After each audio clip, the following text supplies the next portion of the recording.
नमस्कार विद्यार्थी मित्रांनो, मराठा विद्याप्रसारक समाजाचे गुरुवर्य मामासाहेब दांडेकर कला भगवंतराव वाजे वाणिज्य व विज्ञान महाविद्यालय सिन्नर, जिल्हा नाशिक ग्रंथालय विभाग आयोजित विद्यार्थी दीक्षारंभ कार्यक्रम 2020-21 मध्ये आपलं स्वागत आहे. सादर करते ग्रंथपाल doctor Subhash Ahire. Library staff. सध्या महाविद्यालयाच्या ग्रंथालयात 1 लायब्ररियन, 2 लायब्ररी क्लर्क आणि 4 लायब्ररी अटेंडंट असं एकूण 7 सेवकांचा स्टाफ आहे. Library at a glance. महाविद्यालयाची स्थापना सन 1969 साली झाली. ह्या वर्षापासून महाविद्यालयाचे ग्रंथालय हे कार्यरत आहे. आत्ता सध्याच्या काळात महाविद्यालयाचे ग्रंथालय हे एका स्वतंत्र दुमजली इमारतीत असून 855.38 स्क्वेअर मीटर एवढा बिल्टअप एरिया हा महाविद्यालयाच्या ग्रंथालयाचा आहे. लायब्ररीचा टोटल कलेक्शन जर बघितला तर 68,678 एवढी ग्रंथसंख्या आहे. त्यापैकी 24,468 हे संदर्भ ग्रंथ आहेत व 44,215 हे टेक्स्ट पुस्तक आहे. 74 पिरियडिकल्स, 156 एज्युकेशनल सीडीज आणि 17 डेली न्यूजपेपर हे ग्रंथालयात येत असतात. पैकी 11 न्यूजपेपर हे मराठी भाषेतील आहेत, 1 हिंदी भाषेतील व उर्वरित 5 न्यूजपेपर हे इंग्रजी भाषेतील आहेत. हे न्यूजपेपर विद्यार्थी, फॅकल्टीज व इतर सेवकांना वाचण्यासाठी उपलब्ध असतात. Inter library loan. कुसुमाग्रज प्रतिष्ठान नाशिक या संस्थेकडून महाविद्यालयाच्या ग्रंथालयाने 100 ग्रंथांची एक ग्रंथपेटी घेतलेली आहे. त्यानंतर YCMOU म्हणजे यशवंतराव चव्हाण महाराष्ट्र मुक्त विद्यापीठ नाशिक यांच्याकडनं एक सामंजस्य करार करून महाविद्यालयाने आंतरग्रंथालय सुविधा उपलब्ध करून घेण्यासाठीची सुविधा घेतलेली आहे. यात समजा आपल्या महाविद्यालयाच्या ग्रंथालयात एखादं पुस्तक उपलब्ध नसेल, परंतु हे पुस्तक ह्या YCMOUच्या लायब्ररीत जर असेल तर हे पुस्तक आपले ह्या आंतरग्रंथालय सेवा मार्फत आपल्या विद्यार्थ्यांना आणि सेवकांना म्हणजेच फॅकल्टीला उपलब्ध करून देत असतो.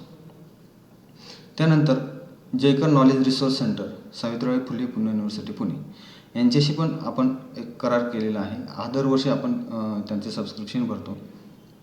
त्यानंतर ह्या ठिकाणी सुद्धा एखादा ग्रंथ आपल्याकडं नसेल आणि तो जयकर नॉलेज रिसोर्स सेंटर म्हणजे जयकर ग्रंथालयात उपलब्ध असेल तर हा ग्रंथ आपण एक महिनाभराच्या कालावधीसाठी त्यांच्याकडनं लोन बेसिसवर घेतो आणि आपल्या वाचकांना म्हणजे विद्यार्थी आणि सेवकांना उपलब्ध करून देत असतो.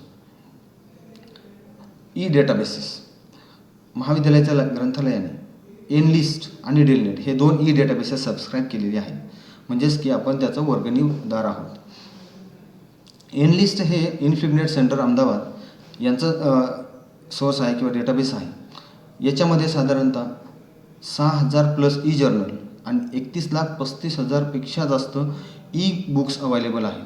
हे बुक्स वापरण्यासाठी विद्यार्थी आणि फॅकल्टीजला ग्रंथालयामार्फत एक युजरनेम आणि पासवर्ड क्रिएट करून दिला जातो आणि हा युजरनेम आणि पासवर्ड विद्यार्थी किंवा फॅकल्टीज हे त्यांच्या मोबाईल, कॉम्प्युटर किंवा लॅपटॉपवर कुठेही बसून त्याचा वापर करू शकतात. त्यांचा इंटरनेट असेल त्या ठिकाणी, ती सुविधा असेल तिथं.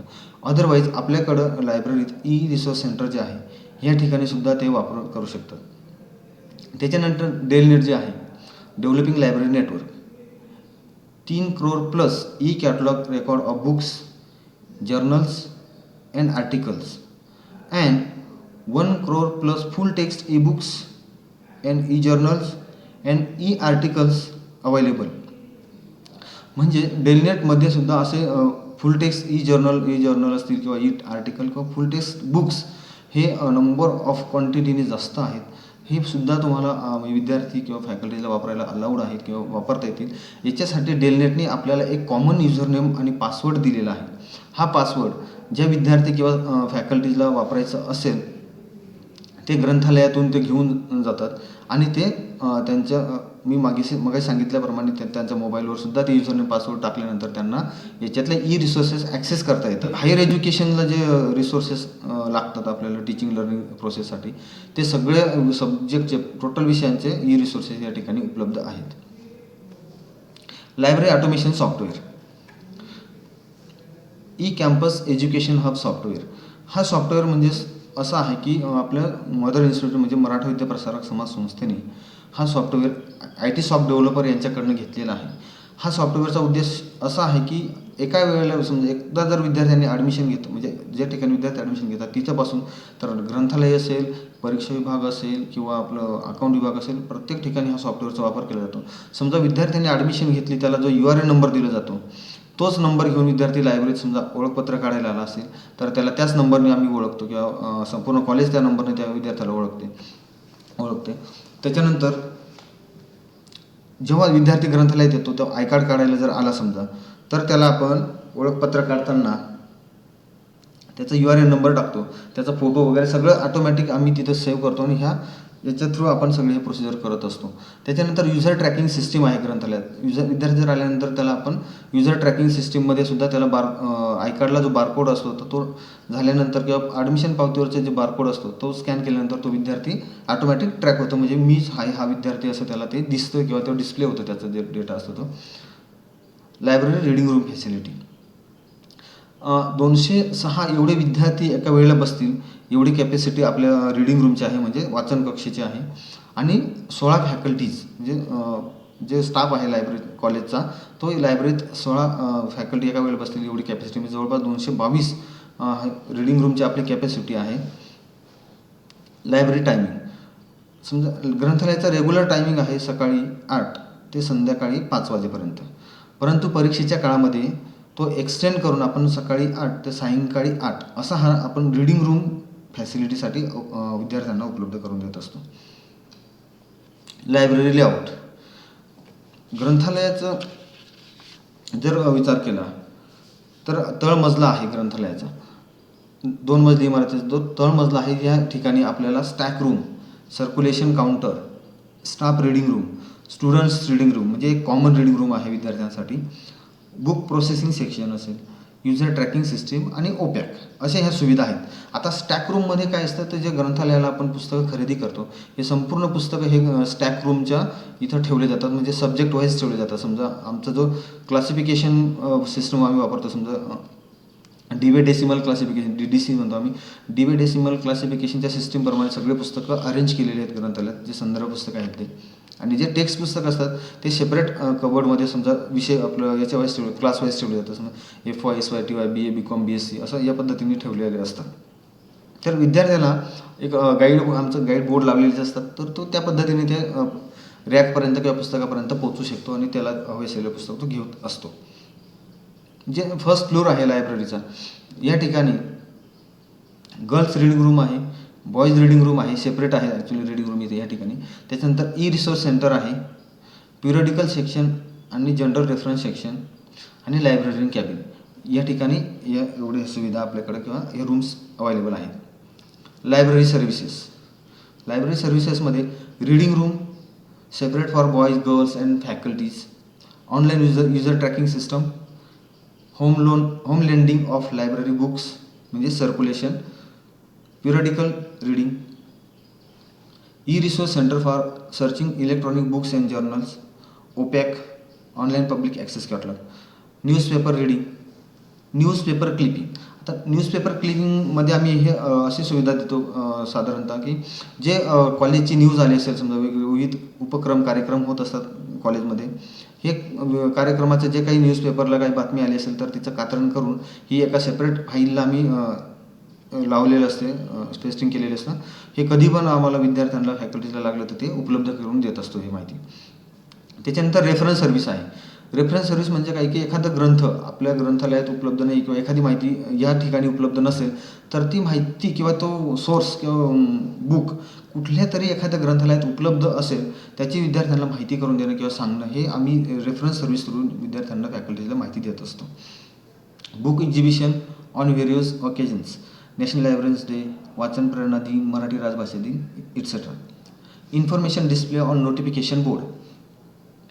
ह्या ठिकाणी असं असतं का जे लायब्ररीच्या नोटीस असतील किंवा जनरल काही माहिती असेल, हे ग्रंथालयाचे जे नोटीस बोर्ड आहेत या ठिकाणी लावलं जातं. विद्यार्थ्यांनी ह्या रेग्युलरली वाचल्या पाहिजेत की त्यांच्यासाठी ही माहिती लावली जाते. किंवा एखादा आम्ही हे पण करतो का विद्यार्थ्यांना समजा कॉम्पिटेटिव्ह एक्झाम विद्यार्थी काही देत असतात, तर समजा MPSC UPSC किंवा इतर पण बँकिंगच्या एक्झाम असतात, काही न्यूजपेपरला बातमी आली असेल समजा त्याच्यात, तर ते आम्ही दुसऱ्या दिवशी त्याचं कात्रण काढून ह्या नोटीस बोर्डला तिथं लावलेलं असतं.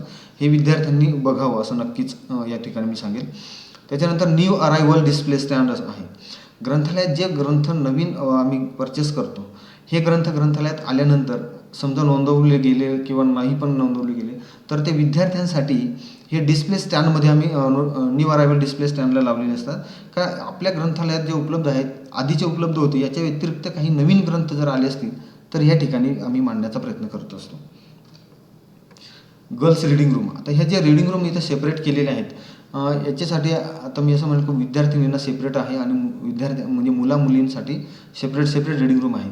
ह्या दोघं रिडिंग रूममध्ये इतकं म्हणजे छान मोकळी हवा असते किंवा उजेड असेल, म्हणजे सूर्यप्रकाश एकदम येतो. त्याच्यानंतर आपण विद्यार्थ्यांना या रिडिंग रूममध्ये फॅन असेल, ट्यूबलाईट असेल, त्याच्यानंतर बसायला विद्यार्थ्यांना चेअर आणि डेस्क, अगदी स्लोप दिलेला डेस्क, त्यांना दप्तर वगैरे ठेवून असं कंटाळवाणी वाटणार नाही, अशी एकदम सुंदर अशी सुविधा या ठिकाणी आपण उपलब्ध म्हणजे महाविद्यालयाने विद्यार्थ्यांसाठी करून दिलेली आहे. त्यानंतर युजर ट्रॅकिंग सिस्टम. हे युजर ट्रॅकिंग सिस्टममध्ये ॲक्च्युली काय आहे की मी मगाशी म्हटल्याप्रमाणे जो आपला सॉफ्टवेअर आहे त्याच्यात ॲक्च्युली आपण ही एक सिस्टम जनरेट केलेली आहे.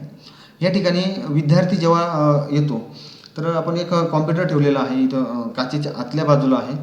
तर लायब्ररीत एंट्री केल्याबरोबर हे समोर आपल्याला दिसेल. या ठिकाणी गेल्यावर विद्यार्थ्यांनी आपल्या गळ्यातला जो आय कार्ड आहे त्याला आय कार्डच्या बॅक साईडला एक बारकोड स्टिकर लावलेला आहे. तो स्टिकर फक्त त्या बारकोडच्या स्कॅनरसमोर पकडायचा. तिथं पकडल्याबरोबर तो विद्यार्थ्याची संपूर्ण माहिती त्याला समोरच्या डिस्प्लेवरती दिसेल. समजा विद्यार्थ्याचं नाव, त्याचं मोबाईल नंबर, त्याच्या या ठिकाणी आल्याचं टायमिंग किंवा त्याचं बाकीचे जो ॲड्रेस वगैरे असेल, जे डिस्प्ले त्याचं सगळं होत असतं.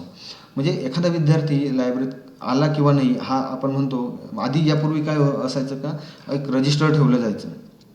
बऱ्याच वेळेला विद्यार्थी रजिस्टरला एंट्री करण्यासाठी कंटाळा करायचे. त्याचं एक हे करण्यासाठी आम्ही विद्यार्थ्यांना टाळण्यासाठी त्याच्यामुळे त्या या रजिस्टरला विद्यार्थ्यांची बऱ्याच वेळेला एंट्री नसायची किंवा विद्यार्थी म्हणायचे मी लायब्ररीत होतो पण नाही, तो विद्यार्थ्याची एंट्रीच नाही लायब्ररीत, हे दिसायचं नाही. पण आता हे युजर ट्रॅकिंग सिस्टममुळे विद्यार्थी आल्यानंतर ते आवडीने इथं हे करायला म्हणजे हे इच्छुक असतात. तर हे त्यांनी एंट्री केल्याबरोबर सगळीकडे आम्हाला ते समजा मी माझ्या PCवर जरी बसलेलं असलं तर मला किंवा माननीय प्रिन्सिपल सरांना सुद्धा हे माहिती दिसू शकते का कोण विद्यार्थी लायब्ररीला व्हिजिट केली किंवा कसं. त्याच्यानंतर दुसरं आहे home lending of library books. ह्या ठिकाणी पण विद्यार्थ्यांना आपण जे बारकोड सिस्टम जनरेट केलेली आहे, तर ते बारकोड सिस्टम म्हणजे विद्यार्थ्याच्या आय कार्डवर असेल किंवा त्याच्या ॲडमिशन पावतीवर असेल, तर ती ॲडमिशन पावतीवरचा किंवा आय कार्डवरचा बारकोड त्या बारकोड स्कॅनरला दाखवल्याबरोबर तो रीड करतो. तो विद्यार्थी दाखवतो आपल्याला हा विद्यार्थी समोर, त्याचा फोटो असेल, त्याची सिग्नेचरसह सगळा डेटा दिसतो आपल्याला. किंवा यापूर्वी ह्या विद्यार्थ्यांनी किती पुस्तकं घेतले हे सगळी माहिती या ठिकाणी दिसते. त्याच्यानंतर ग्रंथालयातले जे संपूर्ण पुस्तकं आहेत 68,678 संपूर्ण पुस्तकं हे आपले हे केले बारकोड सिस्टम केलेली असल्यामुळे, त्यांना बारकोड लेबल लावलेले असल्यामुळे कोणतंही पुस्तक हे इकडचं तिकडं न होता किंवा इथं जे आपल्याकडनं एखादा नंबर टाकताना जी एंट्री किंवा मिस्टेक व्हायचं, तर हे बारकोडमुळे ते ॲक्युरेसी आलेली, ते चुका होत नाहीत. अगदी म्हणजे जो पुस्तक आपल्यासमोर आला विद्यार्थ्याला द्यायचं आहे तर तोच पुस्तक तिथं ॲक्युरेटली एंट्री होते. तर ही ॲक्युरेसी ह्या बारकोड सिस्टममुळे आम्हाला इथे मिळते आहे. दुसरं आता पिरियडिकल आणि जनरल रेफरन्स सेक्शन.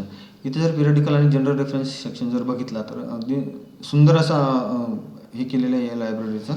पिरियडिकल सेक्शनमध्ये साधारणतः 100 आणि 2 एवढे पिरियडिकल बसतील एवढी हा स्पेस आहे. आता आपल्याकडे 74 जे काही सबस्क्राईब केलेले हे आहेत, जर्नल आहेत.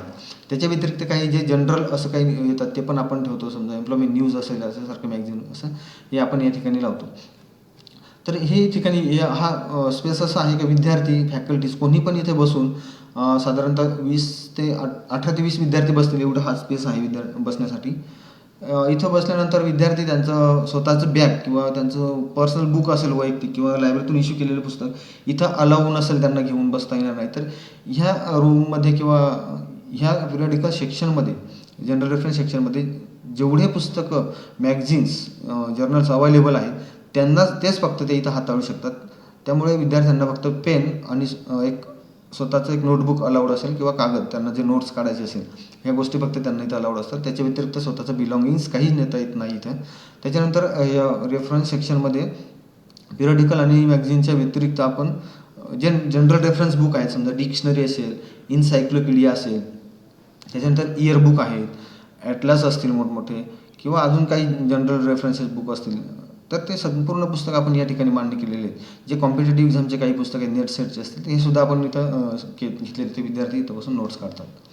त्याच्यानंतर ई रिसोर्स सेंटर आहे. ई रिसोर्स सेंटरमध्ये असं आहे की आपण साधारणतः 10 कॉम्प्युटर या ठिकाणी ठेवलेले आहेत.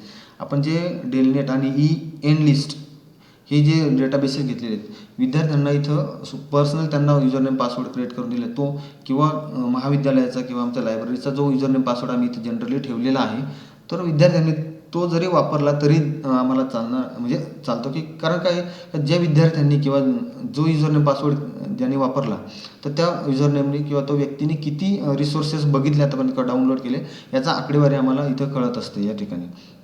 त्यामुळे विद्यार्थ्यांनी जर स्वतःचा युजरनेम पासवर्ड क्रिएट करून घेतला आणि तो जर वापरला, तर त्यांनी आतापर्यंत कुठलं रिसोर्सेस किंवा काय वापरले याचा सगळं आम्हाला स्टॅटिस्टिकल डेटा या ठिकाणी मिळत असतो. ह्या ठिकाणी ई रिसोर्स सेंटरमध्ये विद्यार्थ्यांना अलाउ करताना आम्ही एक जनरल रजिस्टर ठेवलेलं आहे, ॲक्च्युली एंट्री रजिस्टर. का तिथं विद्यार्थ्यांनी स्वतःचं नाव टाकायचं, त्याच्यानंतर त्याचा वर्ग, त्याच्यानंतर त्याचा मोबाईल नंबर, तो किती वाजता आला, त्याच्यानंतर तो 1 तास साधारणतः आम्ही इथं अलाव करतो. 1 तासानंतर त्यांनी परत समजा 1 वाजता आला तर 2 वाजता विद्यार्थी एक्झिट झाला पाहिजे. त्याच्यानंतर त्यांनी कोणती वेबसाईट वापरली आणि काय डाउनलोड केलं हे सगळं डिटेल आम्ही इथं एंट्री रजिस्टरला घेत असतो. ओपॅक, ऑनलाईन पब्लिक ॲक्सेस कॅटलॉग. ग्रंथालयाच्या जसं आपण विजर ट्रॅकिंग सिस्टीम ठेवली त्याच्याच साईडला आपण एक ओपॅक ठेवलेला आहे. ओपॅक म्हणजे काय की जे ग्रंथ आजपर्यंत ग्रंथालयात नोंद झालेली आहे, ह्या ग्रंथांची संपूर्ण नोंद किंवा माहिती ही कॉम्प्युटराईज असल्यामुळे एखादा विद्यार्थी समजा लायब्ररीत आला आणि त्याला कुठल्या तरी एखाद्या लेखकाचं नाव माहिती आहे आणि त्याला त्या लेखकाचे पुस्तकं ग्रंथालयात आहे किंवा नाही, तर तो सर्च करायला विचारतो किंवा आपल्याला सांगतो. तर ह्या ठिकाणी अशी सोय आहे की तो विद्यार्थी स्वतः इथं बसून ते पुस्तक आपल्याकडे आहे किंवा नाही, किंवा त्याला माहिती असलेलं एखादं टायटल किंवा एखादा लेखक किंवा एखादा पब्लिशरचे किती पुस्तक आहेत, किंवा ते एखादं पुस्तक समजा आता डॉक्टर APJ अब्दुल कलाम यांचं ऑटोबायोग्राफी म्हणतो आपण, तर समजा विंग्स ऑफ फायर नावाचं पुस्तक ग्रंथालयात आत्ता आहे किंवा नाही, आणि असले तर त्याच्या किती प्रती आहेत, किंवा ते आता त्याचं स्टेटस काय आहे, तर हे सगळं त्या विद्यार्थ्याला एका क्लिकवर किंवा एका ठिकाणी ते दिसणार आहे. आणि समजा नसले तर कधी इश्यू झालेला आहे तर ते आम्ही ते सांगू शकतो या ठिकाणी. असं ही सुविधा या ठिकाणी आपण विद्यार्थ्यांना देतो. त्याचप्रमाणे विद्यार्थ्यांना वाचण्यासाठी पेपर स्टॅम्प इथं ठेवलेले असतात. का ते इथं कोणी विद्यार्थी दिवसभरातून येऊन आपले न्यूजपेपर या ठिकाणी वाचतो. E resource access training programme. E resource access training programme हे म्हणजे महाविद्यालयाचे लायब्ररी आणि संगणक विभाग यांच्या संयुक्त विद्यमाने दरवर्षी आम्ही हा e resource access training programme conduct करत असतो. ह्या ट्रेनिंग प्रोग्राममध्ये FY पासून तर PG म्हणजे MA पर्यंतचं, MA MCOM MSc कोणत्याही विद्यार्थ्याला आम्ही जनरल नोटीस काढून त्यांना आवाहन करतो की तुम्ही याच्यात पार्टिसिपेट व्हा, किंवा तुम्हाला जर गरज असेल तर तुम्ही हे ट्रेनिंग प्रोग्राम अटेंड करा. जे विद्यार्थ्यांना ट्रेनिंग प्रोग्राम अटेंड करायचं असेल त्यांची आम्ही यादी करतो आणि त्याप्रमाणे शेड्यूल लावून 2 ते 3 दिवसाचा एका बॅचसाठी एक प्रोग्राम कंडक्ट केलेला असतो. साधारणतः 25 ते 30 विद्यार्थी एका ट्रेनिंगला इथं आम्ही अलाव करतो. त्यानंतर ते विद्यार्थ्यांना त्यांचे युजरनेम पासवर्ड तर आम्ही देतो क्रिएट करून, परंतु जे आपण सबस्क्राईब केलेले जे रिसोर्सेस आहेत डेलनेट किंवा एनलिस्ट याच्या व्यतिरिक्त पण काही ई रिसोर्सेस आहेत जे ओपन ॲक्सेसेबल आहेत. हे रिसोर्सेस पण आम्ही विद्यार्थ्यांना कुठून आणि कसे सर्च करायचे, एक्झॅक्टली त्या सोर्सपर्यंत किंवा माहितीपर्यंत कसं पोहोचायचं हे आम्ही ट्रेनिंग या ठिकाणी देत असतो. जे विद्यार्थ्यांनी हा ट्रेनिंग प्रोग्राम सक्सेसफुली कंप्लीट केला त्या विद्यार्थ्यांना आम्ही सर्टिफिकेट पण देत असतो महाविद्यालयाच्या प्राचार्यांच्या परवानगीने, आणि आम्ही हा प्रोग्राम असं दरवर्षी कंडक्ट करत असतो. Book exhibition on various occasions. 12 August doctor S R Ranganathan जयंती, national libraries day. 15 October doctor APJ Abdul Kalam जयंती, वाचन प्रेरणा दिन. 27 फेब्रुवारी कुसुमाग्रज जयंती म्हणजे मराठी राजभाषा दिन. हे 3 ते 4 प्रोग्राम आम्ही लायब्ररी दरवर्षी कंडक्ट करतो.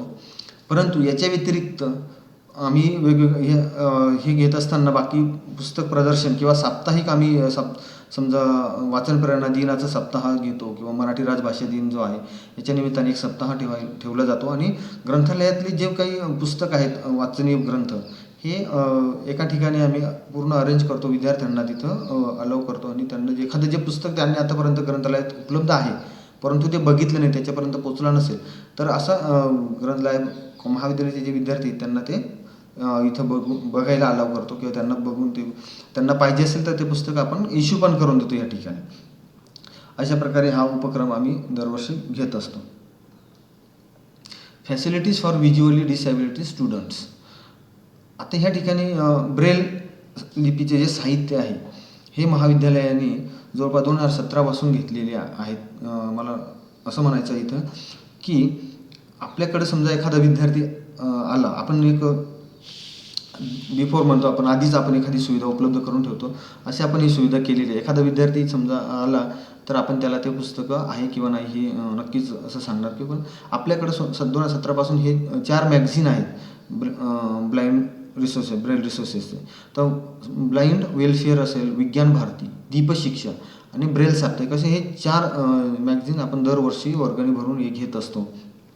त्याच्या व्यतिरिक्त 156 या CDज किंवा DVDज आपल्याकडे उपलब्ध आहेत. याच्यातले काही त्या विद्यार्थ्यांना कामात आले तर ते आपण म्हणजे आपण ती सुविधा उपलब्ध करून ठेवलेली आहे.